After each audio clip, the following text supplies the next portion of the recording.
Everyone, welcome back to yet another video from my channel Interactive Education, running for the best education possible from the student to the student. मैं हूं जयदीप सिंह और मैं आ गया हूं वापस एक और class 10 history chapter nationalist movement in Indo China का पार्ट 8 लेकर, जो है इस चैप्टर का लास्ट यूनिट और बहुत ही मजेदार unit, that is the end of the war.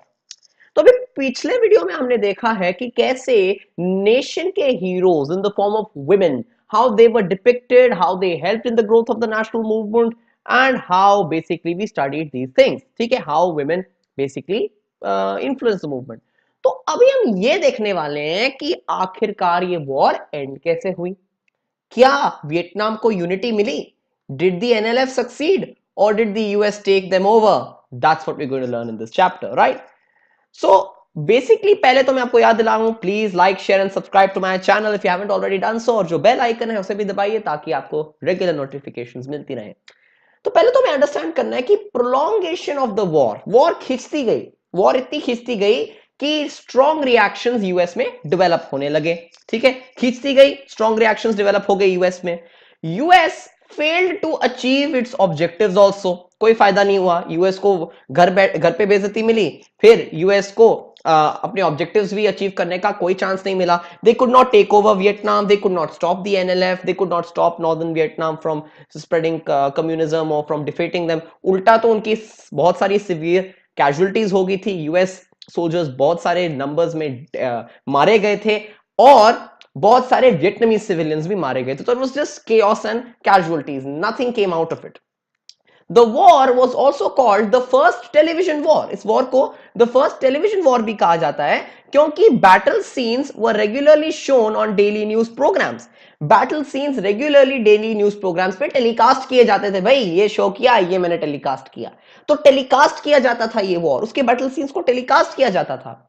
और टेलीकास्ट के साथ साथ बहुत सारे जो राइटर्स थे, अमेरिकन राइटर्स थे, लाइक मैरी मैकार्थी एंड जेन फोंडा, जो एक एक्टर थे, ऐसे सेलिब्रिटीज एक्चुअली नॉर्दर्न वियतनाम गए और उन्होंने वहां तो उल्टा उनको प्रेज किया for their heroic defence of the nation. They were actually praised कि आपने तो अपनी कंट्री बहुत अच्छे से डिफेंड कर रखी है, हमारे ही लोग आपको तंग कर रहे हैं। तो एक्चुअली इसके लिए यूएस आर्मी की और कंडेमनेशन हुई। ठीक है, फाइनली इतनी बेइज्जती सहकर और यूएस को समझ आ गया कि ultimately we are not achieving anything from this war, we are only getting casualties, we are only getting insulted. So in 1970s peace negotiations began to end the war. Obviously ये तो हमने पहले भी देख लिया, 1970s में piece negotiations start हो गई।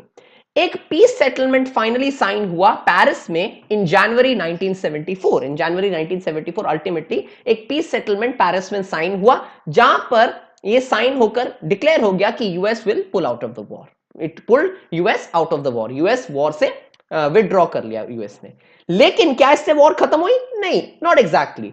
Fighting still continued between Diem regime and NLF. Diem regime आपको पता है जो डिक्टेटोरियल रेजीम थी साउथ वियतनाम की, और एनएलएफ जिनके बीच में ओरिजिनली वॉर हो रही थी, उनके बीच फाइटिंग कंटिन्यूड रही। और अल्टीमेटली इसका आउटकम क्या हुआ? बहुत हैप्पी एंडिंग हुई। इन 1975 एनएलएफ इमर्ज्ड विक्टोरियस। जो नॉर्दर्न वियतनाम की कम्युनिस्ट रेजीम थी, जो कि एक्चुअली एक डेमोक्रेटिक रेजीम थी, उन्होंने डीएम रेजीम को हरा दिया, साइगॉन पैलेस पे वापस कैप्चर कर लिया और वहां पे उन्होंने यूनिफाइड वियतनाम डिक्लेयर कर दिया। और अल्टीमेटली वियतनाम यूनिफाई हो गया, एनएलएफ विक्टोरियस हो गई and complete Vietnam was declared as a republic, democratic republic. और कैजुअलिटीज भी खत्म हो गई, war was finally over, peace was finally restored. Clear? तो ये था the story of Indochina, mainly Vietnam, from its colonisation in 1870s to 1975। हमने ये पढ़ा ये पीरियड के बारे में, कैसे उन्हें कॉलोनाइज किया गया, अल्टीमेटली वॉर हुई और फाइनली 1975 में the democratic Republic of Vietnam was declared, unified. Clear? So with this, we are done with the series on the chapter, the Nationalist Movement in Indo China. Thank you very much for joining me. आपने पूरी series बहुत support किया है, thank you very much. अगर आपको ये video पसंद आया, do like, share and subscribe to my channel. The playlist for this chapter is there in the description below. Thank you very much. Goodbye. Stay healthy, stay smart. Any kind of doubts, please post it in the comment section below. Thank you and have a good day.